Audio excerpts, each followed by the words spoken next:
Good afternoon, students. My name is K. Sushma. I am working as a lecturer in economics at SV Government Arts and Science College, Palem, Nagar Karnool district. ఈరోజు మనం BA 4th semester Indian economy పేపర్లో భాగంగా LPG నమూనా గురించి తెలుసుకుందాం. LPG నమూనా అంటే liberalisation, సరళీకరణ, పి అంటే ప్రైవేటైజేషన్, ప్రైవేటీకరణ, జి అంటే గ్లోబలైజేషన్, ప్రపంచీకరణ. దీన్నే మనం ఎల్పిజి నమూనా అని పిలుస్తున్నాం. ఎల్ అంటే లిబరలైజేషన్, సరళీకరణ, పి అంటే ప్రైవేటైజేషన్, జి అంటే గ్లోబలైజేషన్. స్వాతంత్రం తర్వాత దేశంలో ప్రభుత్వ జోక్యం ద్వారానే అభివృద్ధి సాధ్యమనే గట్టి విశ్వాసం ఉండేది. అయితే ప్రభుత్వ రంగం అన్ని విధాలుగా విఫలమైంది. ఆర్థిక సంస్కరణల్లో భాగంగా భారత ప్రభుత్వం 1990 నుండి నూతన ఆర్థిక విధానంలో భాగంగా సరళీకరణ, ప్రపంచీకరణ, ప్రైవేటీకరణ అనే విధానాన్ని అనుసరిస్తుంది. అంతేకాకుండా దేశ ఆర్థిక వ్యవస్థలో పారిశ్రామిక వ్యవస్థలో ఉండే స్తబ్దతను తొలగించడానికి ఆర్థిక వ్యవస్థను చలనస్థితికి తీసుకొచ్చి అభివృద్ధి పథంలో నడిపించేందుకు ఒక కొత్త పారిశ్రామిక విధానం అవసరమైంది. దీనికోసం మన అప్పటి ప్రధాని పివి నరసింహారావు, అప్పటి ఆర్థిక మంత్రి డాక్టర్ మన్మోహన్ సింగ్ ఇద్దరు ఈ తీర్మానాన్ని ప్రవేశపెట్టడమే కాకుండా ఒక నూతన ఆర్థిక విధానాన్ని 1991లో ప్రారంభించారు. అందుకే మనం మన్మోహన్ సింగ్ గారిని ఫాదర్ ఆఫ్ ఇండియన్ రిఫార్మ్స్ అని పిలుస్తాం. అంటే భారతదేశ ఆర్థిక సంస్కరణల పితామహుడుగా పిలుస్తాం. అంటే ప్రభుత్వ రంగం విఫలమవటం ద్వారా నూతన ఆర్థిక విధానంలో భాగంగా ఆర్థిక సంస్కరణలను తేవటానికి ప్రధానమంత్రి మన్మోహన్ సింగ్ కానీ, ప్రధానమంత్రి నరసింహారావు కానీ, ఆర్థిక మంత్రి మన్మోహన్ సింగ్లు కలిసి నూతన ఆర్థిక విధానానికి పునాది వేయటం జరిగింది.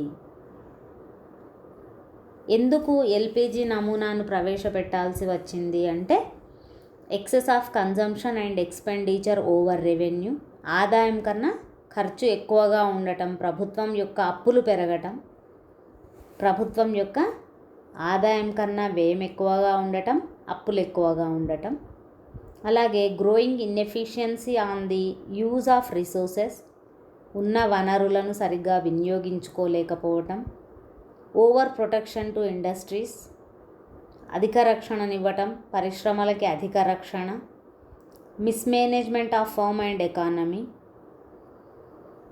అంటే సరైన వ్యవస్థాపన లేకపోవడం సంస్థల్లో కానీ పరిశ్రమల్లో కానీ, increase in losses for public sector enterprises, ప్రభుత్వ రంగ పరిశ్రమలు మొత్తం నష్టాల బాట పట్టడం, various distortion like poor technological development, shortage of foreign exchange and borrowing from abroad, అంటే చాలా తక్కువ సాంకేతిక పరిజ్ఞానము, సాంకేతిక అభివృద్ధి, నెక్స్ట్ విదేశీ ద్రవ్యం లోటు, నెక్స్ట్ విదేశాల నుండి రుణాలు తీసుకోవడం, లో ఫారెన్ ఎక్స్చేంజ్ రిజర్వ్స్, లోటు ద్రవ్య విధానం, ఇన్ఫ్లేషన్, ద్రవ్యోల్బణం, ఇవన్నీ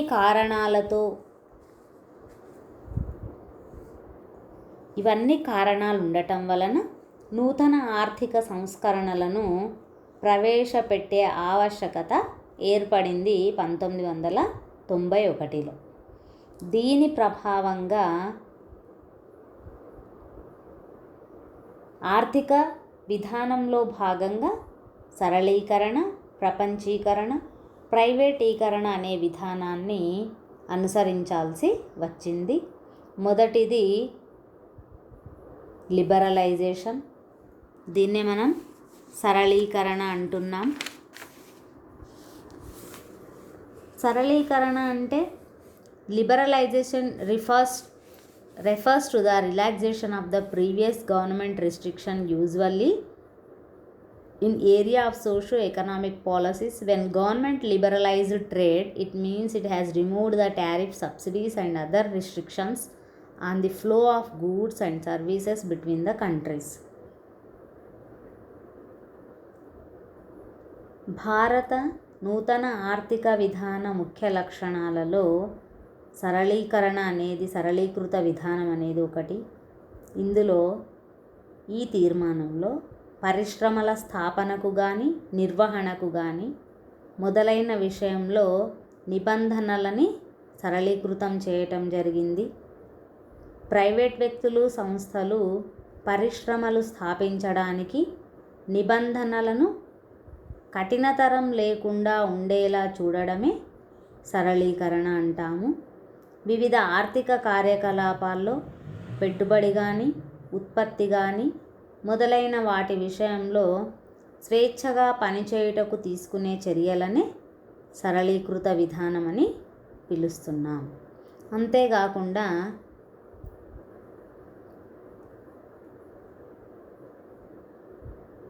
మన దేశంలో ఆర్థికాభివృద్ధి సాధించుటకు, ప్రైవేట్ రంగ పెట్టుబడులను పెంచటానికి దీని ఆవశ్యకత అనేది ఏర్పడిందని చెప్పవచ్చు. అయితే లిబరలైజేషన్లో తీసుకున్న ముఖ్య అంశాలేంటి? రిలీఫ్ ఫర్ ఫారెన్ ఇన్వెస్టర్స్, విదేశీ పెట్టుబడులకి, ఎవరైతే విదేశీ పెట్టుబడులు పెడతారో వారికి కొంతవరకు అడ్డంకులు లేకుండా అనుమతించడం అయింది. అంటే అధిక ప్రాధాన్యత గల 34 పరిశ్రమలలో విదేశీ ఈక్విటీ మూలధనం 51% వరకు ఎలాంటి అడ్డంకులు లేకుండా అనుమతించబడింది. ఇందులో వాణిజ్య వాహనాలు కానీ, ద్విచక్ర వాహనాలు కానీ, ఇన్ఆర్గానిక్ ఎరువులు కానీ, కాగితం, టైర్లు, సిమెంట్, పారిశ్రామిక వ్యవసాయ మొదలైన అన్ని పరిశ్రమలు ఈ పరిశ్రమలో ఉన్నాయి. వీటన్నిటికీ కూడా ఎలాంటి అడ్డంకులు లేకుండా విదేశీ మూలధనాన్ని అనుమతించడం జరిగింది. Next second one, devaluation of Indian rupee. భారతదేశం యొక్క రూపాయి విలువ మూల్యహీనీకరణ చేయబడింది 1991లోనే. అంటే బహిరంగంగా మన రూపాయి విలువను తగ్గించటాన్ని డీవాల్యుయేషన్ అంటారు. Next new industrial and trade policy. అంటే పరిశ్రమల్లో ఉండే స్తబ్దతని తొలగించడానికి 1991లోనే నూతన పారిశ్రామిక విధాన తీర్మానాన్ని కూడా ప్రవేశపెట్టడం జరిగింది. అంతేకాకుండా రిమూవల్ ఆఫ్ ఇంపోర్ట్ రిస్ట్రిక్షన్స్, అంటే దిగుమతులకు ఉండే నిబంధనలని సడలింపు చేయటం జరిగింది విదేశీ పెట్టుబడులను ఆకర్షించడానికి. లిబరలైజేషన్ ఆఫ్ ఎన్ఆర్ఐ రెమిటెన్స్, అంటే విదేశీ వారి వస్తువులకి, విదేశీ పెట్టుబడులకి కొంత స్వేచ్ఛ ఇవ్వటం జరిగింది. ఫ్రీడమ్ టు ఇంపోర్ట్ టెక్నాలజీ, సాంకేతిక పరిజ్ఞాన దిగుమతులకు కూడా స్వేచ్ఛ ఇవ్వబడింది. ఎంకరేజింగ్ ఫారెన్ టైఅప్స్, భారత ఎగుమతులకి ప్రపంచ మార్కెట్లను విస్తృతపరచడానికి విదేశీ వ్యాపారం మరియు మార్కెట్ సంస్థల సహాయం పొందడం కంపల్సరీ.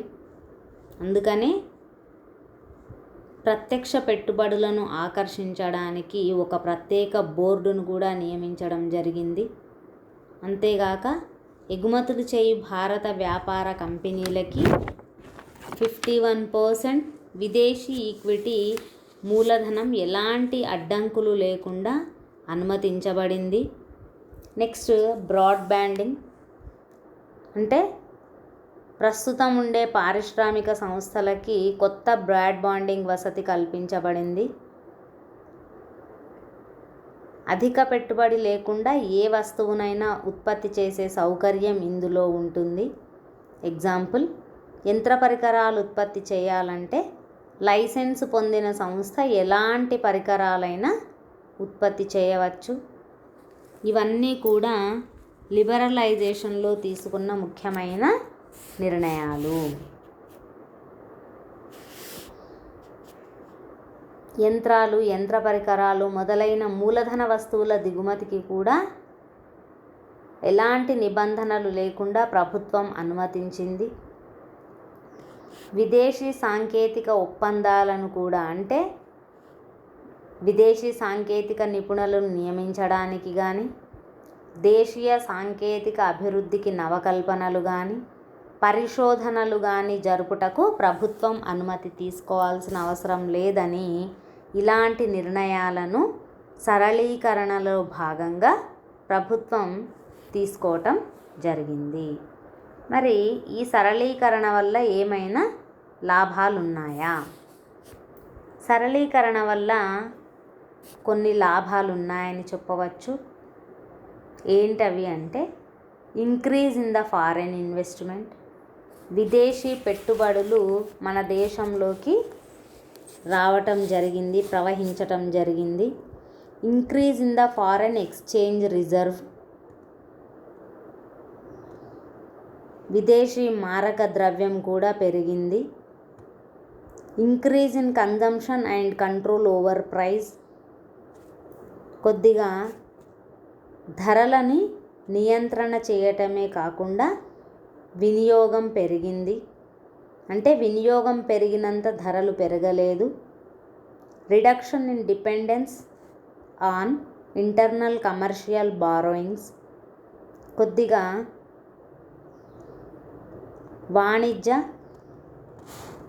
అంతర్వాణిజ్య రుణాలు అనేవి కొంతవరకు తగ్గటం జరిగింది. అంటే కొంతవరకు ఈ కొత్త ఆర్థిక సంస్కరణలో భాగంగా సరళీకరణను ప్రవేశపెట్టడం వల్ల ఎలాంటి ఆటంకాలు లేకుండా విదేశీ మూలధనం కానీ, విదేశీ పెట్టుబడులు కానీ దేశంలోకి స్వేచ్ఛగా ప్రవేశించటం జరిగింది. అయితే ఈ సరళీకరణ వల్ల కొన్ని నష్టాలు కూడా ఉన్నాయి. ఏంటా నష్టాలు అంటే ఇంక్రీజ్ ఇన్ అన్ఎంప్లాయ్మెంట్. ఎందుకని? మనం ఇతర దేశాల పెట్టుబడులను అనుమతించటం వల్ల మన దేశీయ పరిశ్రమలు కొన్ని నష్టపోయి నిరుద్యోగిత అనేది పెరిగింది. లాస్ ఆఫ్ డొమెస్టిక్ యూనిట్స్, దేశీయ పరిశ్రమలకి నష్టాలు రావటం ప్రారంభమైంది. Increase dependence on foreign nations, ఇతర దేశాలపైన ఆధారపడే శాతం పెరిగింది. అన్బ్యాలెన్స్డ్ డెవలప్మెంట్ అంటే అసంతులిత అభివృద్ధి జరుగుతుంది. అంటే కేవలం ముఖ్య పరిశ్రమలు మాత్రమే అభివృద్ధి చెంది మిగతావి నష్టపోతున్నాయి. ఈ విదేశీ పెట్టుబడులను, బహుళజాతీయ సంస్థలను మన దేశంలో ఎక్కువగా అనుమతించటం వల్ల అవి మన దేశంలో ఆధిక్యతను సంపాదించి ఆర్థిక వ్యవస్థను దోచుకోవడం ప్రారంభించాయి. అంతేగాక మనం విదేశీ విధానాలకు బానిసలైపోయాము. నెక్స్ట్ ఇంకేంటంటే స్వేచ్ఛాపూరిత విధానాన్ని ప్రవేశపెట్టడం వల్ల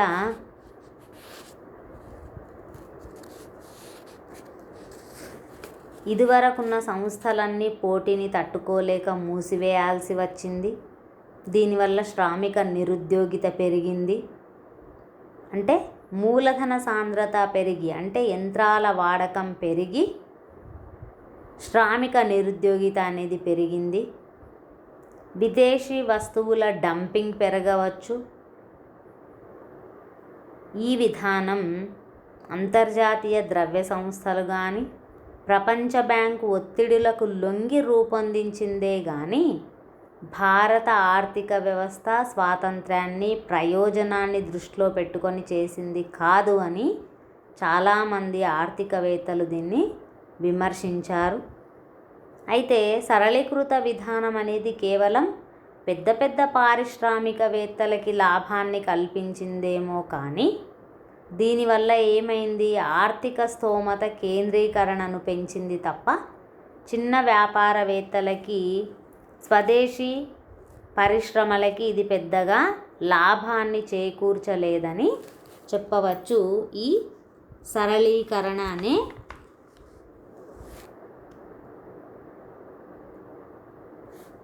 విధానం.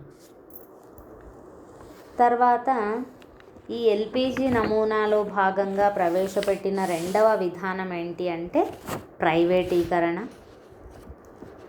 అంటే ఆర్థిక సంస్కరణల్లో భాగంగా భారత ప్రభుత్వం 1990 నుండే నూతన ఆర్థిక విధానంలో భాగంగా సరళీకరణ,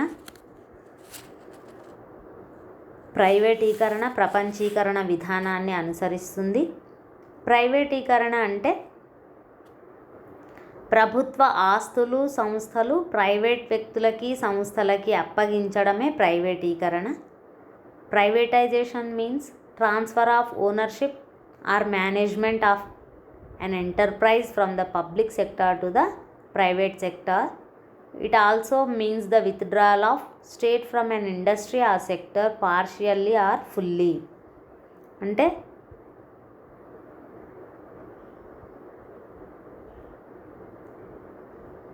ప్రభుత్వ ఆస్తులను వ్యక్తులకు కానీ సంస్థలకి కానీ అప్పగించడమే ప్రైవేటీకరణ.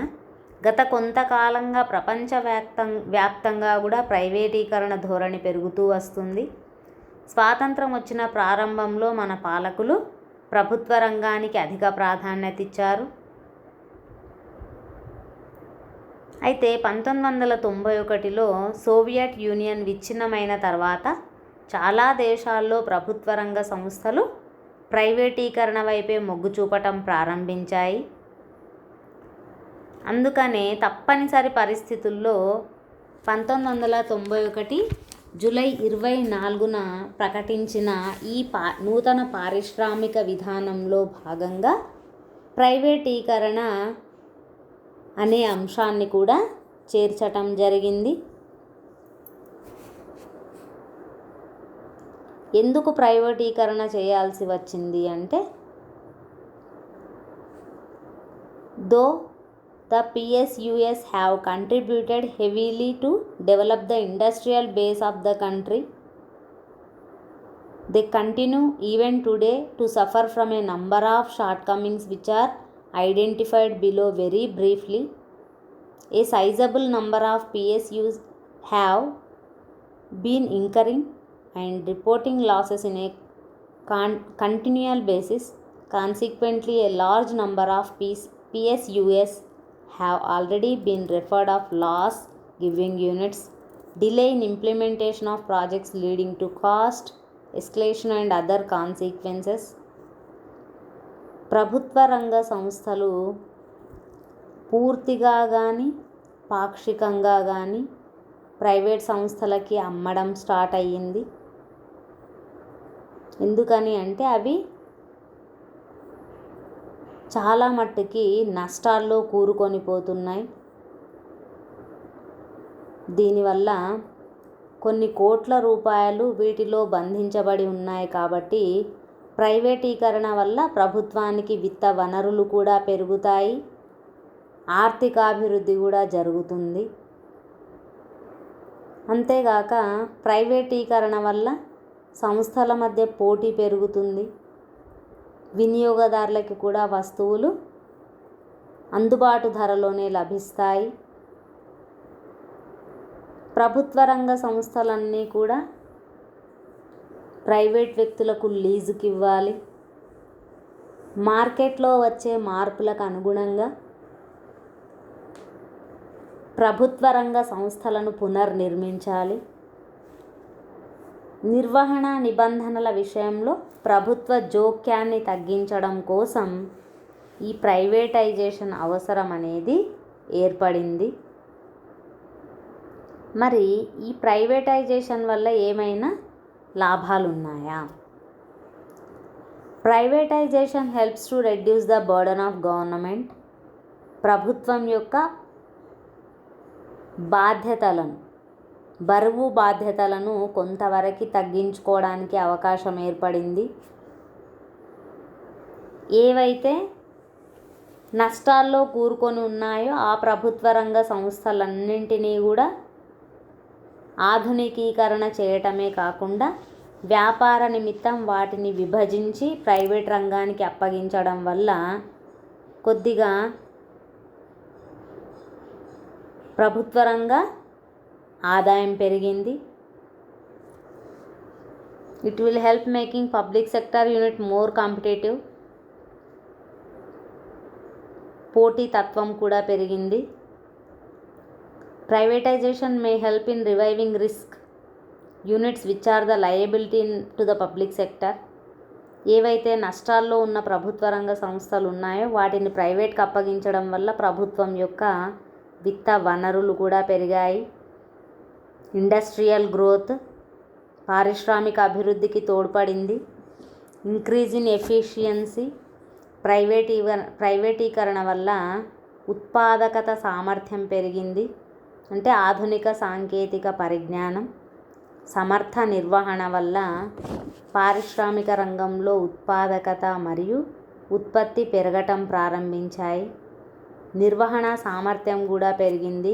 అంటే శ్రామికులు మరియు ఉద్యోగులలో క్రమశిక్షణ పెరిగి ఉత్పత్తికి ఎక్కువగా తోడ్పడటం జరిగింది. ప్రభుత్వ రంగ సంస్థలు నష్టాల్లో ఉన్న సంస్థలను నష్టాలుగా ఉండడానికి వ్యక్తుల బాధ్యతారాహిత్యం కావచ్చు, అవినీతి, అనవసర వ్యయం కావచ్చు, వీటన్నిటినీ తగ్గించుకోవడానికి ప్రైవేటీకరణ అనేది ఈ లోపాన్ని సవరించిందని చెప్పవచ్చు. అంతేగాక ప్రైవేటీకరణ వల్ల ఆర్థిక వ్యవస్థలో పెట్టుబడులు పెరగటం జరిగింది. మరి ప్రైవేటీకరణ వల్ల ఏమైనా నష్టాలు ఉన్నాయా? ప్రైవేటీకరణ వల్ల కూడా కొన్ని నష్టాలనే ఉన్నాయి. ఇండస్ట్రియల్ సిక్నెస్, పారిశ్రామిక రుగ్మతలు, ల్యాక్ ఆఫ్ వెల్ఫేర్. పెద్ద పెద్ద పారిశ్రామికవేత్తలు ప్రభుత్వ రంగ సంస్థల్లో భాగస్వామ్యం పొందటం వల్ల ఆర్థిక స్తోమత కేంద్రీకరణ జరిగింది. ప్రాంతీయ అసమానతలు పెరిగాయి. అంటే ప్రైవేట్ రంగ పారిశ్రామికవేత్తలు తమ సంస్థలను అభివృద్ధి చెందిన ప్రాంతాలకు మాత్రమే తరలించారు. దీనివల్ల ప్రాంతీయ అసమానతలు పెరిగాయి. ఇంక్రీజ్ ఇన్ ఇన్ఈక్వాలిటీ, ఆర్థిక అసమానతలు కూడా పెరిగాయి. శ్రామికులు ఇంకా పేదవారైనారు. పెద్ద పెద్ద పారిశ్రామికవేత్తలు ఇంకా ధనికులైనారు. ఆపోజిషన్ బై ఎంప్లాయీస్, శ్రామికులకి ఉద్యోగ భద్రత లేకపోవడం వల్ల నిరుద్యోగిత పరిహారం ఇవన్నీ కూడా వీళ్ళలో పదవీ విరమణ ఏవి ఉండవు కాబట్టి చాలామంది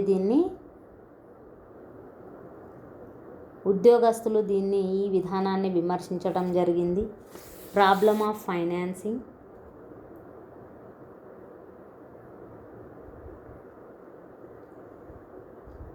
ప్రైవేట్ సంస్థల ముఖ్య ఉద్దేశం లాభార్జన ఉంటుంది. దీనిలో ఎక్కువగా అన్ని సంస్థలను, ప్రభుత్వ రంగ సంస్థలను ప్రైవేటీకరించడం వలన పెట్టుబడుల సమస్య ఏర్పడింది. ఇంక్రీజ్ ఇన్ అన్ఎంప్లాయ్మెంట్, ఉత్పత్తిలో యంత్రాలను ఎక్కువగా ప్రవేశపెట్టడం వల్ల నిరుద్యోగిత ఏర్పడింది. దీంతోపాటు ప్రభుత్వ రంగ సంస్థలను ప్రైవేటీకరించడం వల్ల ప్రభుత్వ రంగంలో ఉన్న సిబ్బంది కూడా తొలగించబడి నిరుద్యోగిత అనేది బాగా పెరిగింది. Ignores of weaker sections. ఎందుకని అంటే నూతన ఉద్యోగులకు శిక్షణ కానీ నిరుద్యోగిత పరిహారం అలాంటివేవి కూడా ప్రైవేట్ పరిశ్రమల్లో పదవీ విరమణకు సంబంధించిన అంశాలు ఏవి ఉండవు కాబట్టి చాలామంది దీన్ని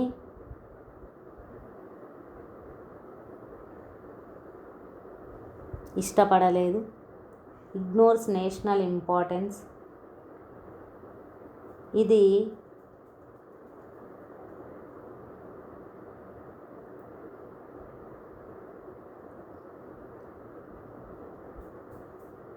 దేశ ఆర్థికాభివృద్ధిని, దేశ సంక్షేమాన్ని మర్చిపోయింది. అంతేగాక ప్రైవేటీకరణ వల్ల బహుళజాతి సంస్థలు, విదేశీ సంస్థలు పోటీకి తట్టుకోలేక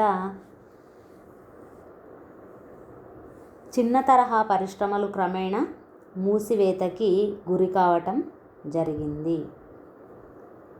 ఇవన్నీ కూడా ప్రైవేటీకరణ వల్ల కలిగిన నష్టాలు.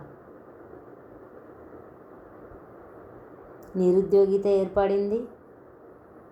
ఆర్థిక అసమానతలే కాకుండా ప్రాంతీయ అసమానతలు కూడా పెరిగాయి. ప్రభుత్వ రంగ సంస్థల్లో రిజర్వేషన్ విధానం ఉండి అట్టడుగు వర్గాల వారికి ఉద్యోగ అవకాశాలు కల్పించబడతాయి. కానీ ప్రైవేటీకరణ విధానంలో ఇది లేకపోవటం వల్ల అట్టడుగు వర్గాల వారు ఉద్యోగ అవకాశాలని కోల్పోవటం జరిగింది. ఇవన్నీ కూడా ప్రైవేటీకరణ వల్ల ఆర్థిక వ్యవస్థకి కలిగిన నష్టాలని చెప్పవచ్చు. ఇప్పుడు మనం ఎల్పిజి నమూనాలో భాగంగా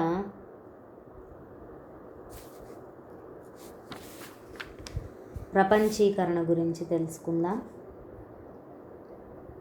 భారత ప్రభుత్వం ఈ ఆర్థిక సంస్కరణల్లో భాగంగా 1990 నుండి నూతన ఆర్థిక విధానాన్ని ప్రవేశపెట్టింది. అందులో భాగంగానే సరళీకరణ, ప్రైవేటీకరణ, ప్రపంచీకరణ విధానాన్ని అనుసరిస్తుంది. ప్రపంచీకరణ అంటే globalisation implies integration of the economy of the country with the rest of the world economy and opening up of the economy for foreign direct investment by liberalizing the rules and regulations and by creating favorable socio-economic and political climate for global business.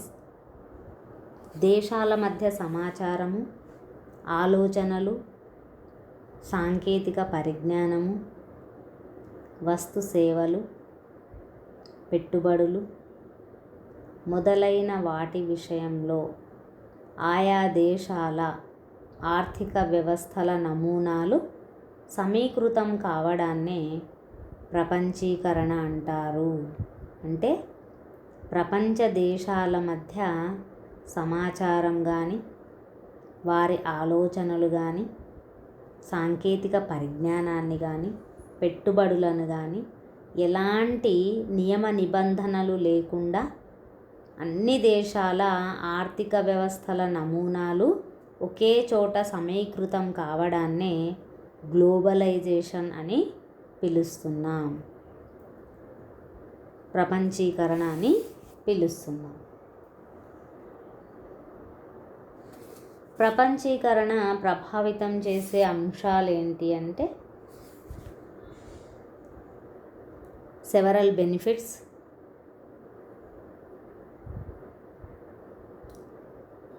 Globalization have several benefits. Free flow of capital and increase in the total capital employed. స్వేచ్ఛగా మూలధనం ప్రవేశించుటకు స్వేచ్ఛ అంటే దేశ సరిహద్దులు దాటి మూలధన వనరులు తరలిపోయే వాతావరణాన్ని కల్పించటం. ఫ్రీ ఫ్లో ఆఫ్ టెక్నాలజీ స్వేచ్ఛగా సాంకేతిక పరిజ్ఞానం తరలిపోయే వాతావరణం కల్పించటం. ఇంక్రీజ్ ఇన్ ఇండస్ట్రియలైజేషన్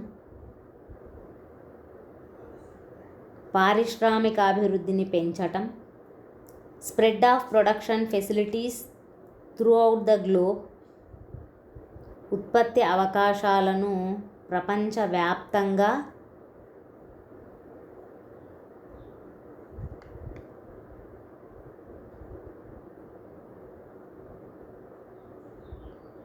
ఇవ్వటం, balanced development of world economies, సంతులిత వృద్ధిని సాధించటం,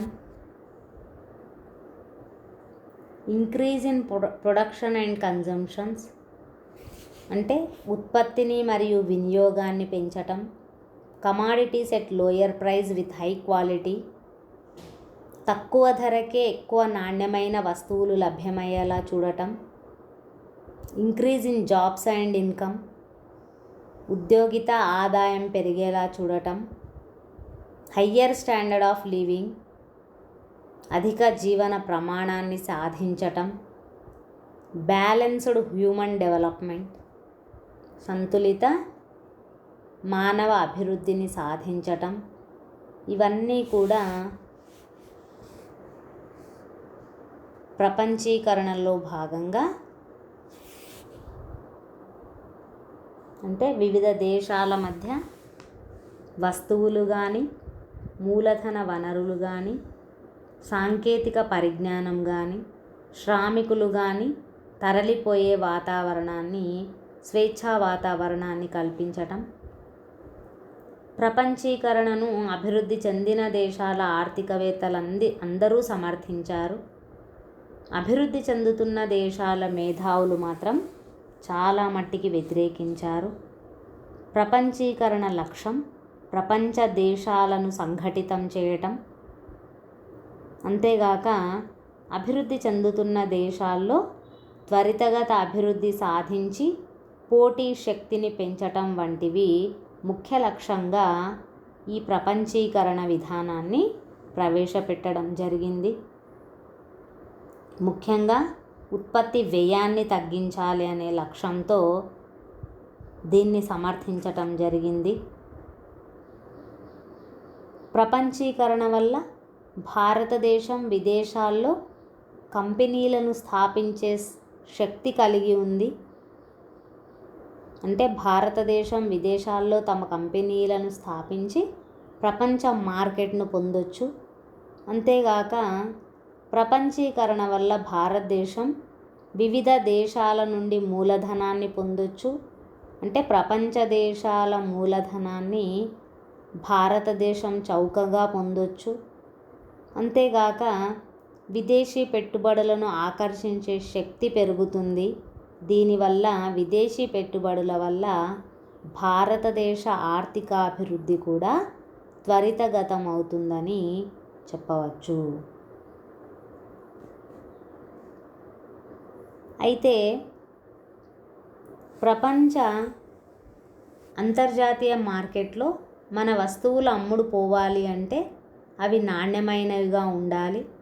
దీనివల్ల ఇతర దేశాల వస్తువులతో పోటీని ఎదుర్కొనేలాగా మన దేశంలో వస్తువుల ఉత్పత్తి జరిగింది. ఎగుమతుల్లో గణనీయమైన అభివృద్ధిని సాధించింది. అంతేగాక భారతదేశం విదేశాల్లో కూడా తమ కంపెనీలకి అనుషంగిక కంపెనీలను స్థాపించే స్థాయికి ఈ ప్రపంచీకరణ ప్రభావం వల్ల కలిగిందని చెప్పవచ్చు. విదేశీ పెట్టుబడులు కూడా భారతదేశంలో పెరగటం జరిగింది. దీనివల్ల అన్ని రంగాలలో కొంత అభివృద్ధి జరిగిందని చెప్పవచ్చు.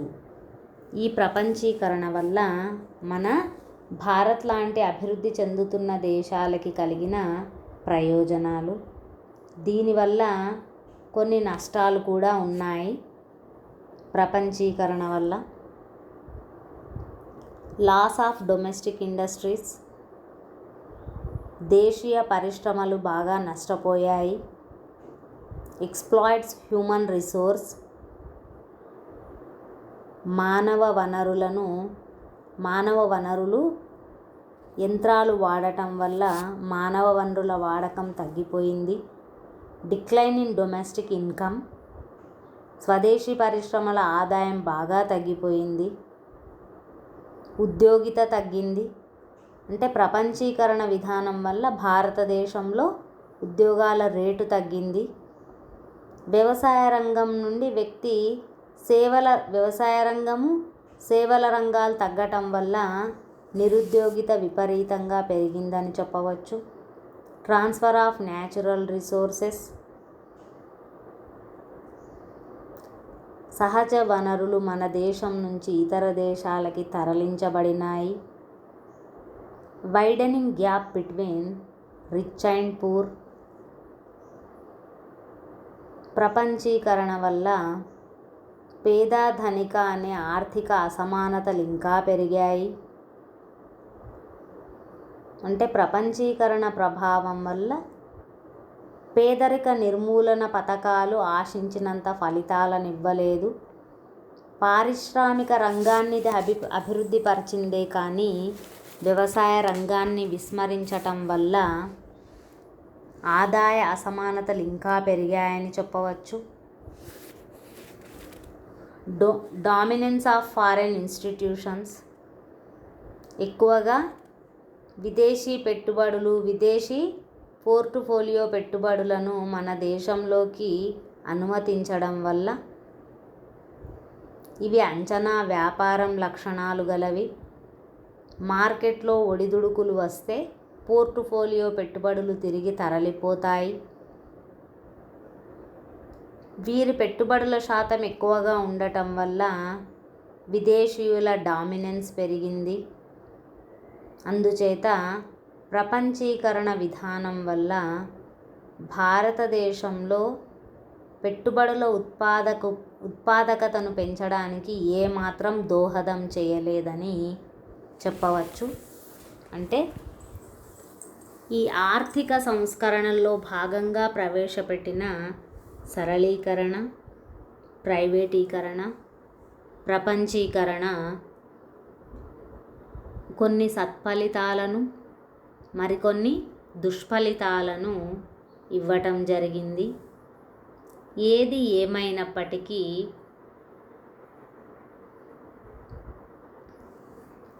కంక్లూజన్ ఏంటంటే economic liberalisation has increased the responsibility and role of the private sector. ఈ ఎల్పిజి నమూనా వల్ల ఇంకా బాధ్యతలు పెరిగి, ప్రైవేటీకరణ పెరిగి, ఆర్థిక సరళీకరణ పెరగటం జరిగింది. At the same time it has reduced the control of the government on economy affairs. ఆర్థిక రంగం పైన కొంతవరకు ప్రభుత్వ రంగ కఠిన నియమ నిబంధనలు తగ్గటం జరిగింది. It is expected that the reforms would liberalize the Indian economy enough to create a conducive environment for rapid economic development. ఈ ఆర్థిక సంస్కరణల వల్ల కొంత ఆర్థిక వ్యవస్థ సరళీకరణ జరిగి మంచి వాతావరణాన్ని, అంటే ఆర్థికాభివృద్ధి పెరిగే వాతావరణాన్ని, ఆర్థికాభివృద్ధిని పెంచే వాతావరణాన్ని, పారిశ్రామిక రంగ అభివృద్ధికి వాతావరణాన్ని సృష్టించిందని చెప్పవచ్చు. కొన్ని ఈ ఆర్థిక రంగ సంస్కరణలు మన ప్రధానమంత్రి పివి నరసింహారావు, ఆర్థిక మంత్రి మన్మోహన్ సింగ్లు ప్రవేశపెట్టినప్పటికీ ఎక్కువగా ఇది అభివృద్ధి చెందిన దేశాలకి లాభం కలిగిందని చెప్పవచ్చు. అభివృద్ధి చెందుతున్న దేశాల్లో మేధావులంతా కూడా దీన్ని విమర్శించటం జరిగింది. ఎందుకని అంటే ఇది ఆదాయం పైన కానీ, వినియోగం పైన కానీ, ఉత్పత్తి పైన కానీ, ఉద్యోగిత పైన కానీ తీవ్ర ప్రభావాలను చూపించింది. అందుకనే అభివృద్ధి చెందుతున్న దేశాల్లో చాలామంది ఈ నూతన ఆర్థిక విధానాన్ని విమర్శించటం జరిగింది. ఏది ఏమైనప్పటికీ ఈ నూతన ఆర్థిక విధానం ద్వారా విదేశీ సాంకేతిక పరిజ్ఞానం పెరగటమే కాకుండా అంతర్జాతీయ వ్యాపార చెల్లింపు శేషంలో ఉండే లోటు కొంతవరకు తగ్గిందని చెప్పవచ్చు. Thank you from department of economics.